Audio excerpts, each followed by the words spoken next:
പെരിന്തൽമണ്ണ പട്ടാമ്പി റോഡിലെ ചെറുകരയിൽ റെയിൽവേ മേൽപ്പാലം വരുന്നു. മേൽപ്പാല നിർമ്മാണത്തിന് സ്ഥലം ഏറ്റെടുക്കുന്നതിനുള്ള നടപടികളുടെ ഭാഗമായി ഭൂവുടമകളെ കഴിഞ്ഞ ദിവസം ഏലംകുളം വില്ലേജിൽ വിളിച്ചു ചേർത്തു. ചെറുകരയിൽ മേൽപ്പാലം നിർമ്മിക്കുന്നതിന് സ്ഥലം ഏറ്റെടുക്കുന്നതിനായി ഭൂവുടമകളോട് ഏലംകുളം വില്ലേജിൽ എത്താൻ വിജ്ഞാപനം പുറപ്പെടുവിച്ചിരുന്നു.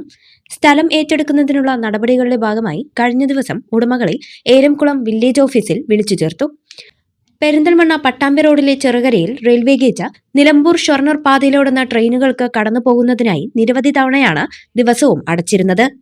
ഗേറ്റ് അടച്ചിടുന്നത് കാരണം നിത്യവും ഗതാഗതക്കുരുക്കാണ്. ഏറെ നാളായുള്ള ആവശ്യമാണ് ചെറുകര ഗേറ്റിൽ മേൽപ്പാലം വേണമെന്നത്. റെയിൽവേ മേൽപ്പാലം നിർമ്മിക്കുന്നതിന് മുന്നോടിയായുള്ള പ്രഥമഘട്ട നടപടികൾക്കാണ് ഇപ്പോൾ തുടക്കമായിരിക്കുന്നത്. ഇതുമായി ബന്ധപ്പെട്ട് വിജ്ഞാപനം ഇറക്കിയതിന് പിന്നാലെയാണ് ഭൂവുടമകളെ വില്ലേജ് ഓഫീസിൽ വിളിച്ചു ചേർത്തത്. റെയിൽവേയുടെ സ്ഥലം കൂടാതെയാണ് 20 ഭൂവുടമകളിൽ നിന്നും ഭൂമി ഏറ്റെടുക്കേണ്ടി വരിക. ഭൂവുടമകൾക്ക് ആക്ഷേപമുണ്ടെങ്കിൽ 30 ദിവസത്തിനകം അറിയിക്കാൻ നിർദ്ദേശം നൽകിയിട്ടുണ്ട്.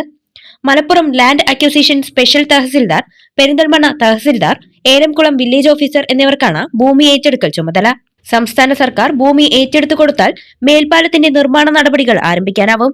മേൽപ്പാലം നിർമ്മിക്കുന്നതിന് മുന്നോടിയായി വർഷങ്ങൾക്ക് മുൻപ് മണ്ണ് പരിശോധന ഉൾപ്പെടെയുള്ള പ്രാരംഭ പ്രവർത്തനങ്ങൾക്ക് തുടക്കമായിരുന്നെങ്കിലും പിന്നീട് ഇപ്പോഴാണ് തുടർ നടപടികൾ ഉണ്ടായത്. News bureau, Perinthalmanna. സമൃദ്ധിയുടെയും ഐശ്വര്യത്തിന്റെയും പൊന്നോണം വരവായി. ഓണാഘോഷങ്ങളെ വരവേൽക്കാൻ സ്കൈ ഗോൾഡും ഒരുങ്ങി. ഏവർക്കും സ്കൈ ഗോൾഡിന്റെ ഹൃദയം നിറഞ്ഞ പൊന്നോണാശംസകൾ.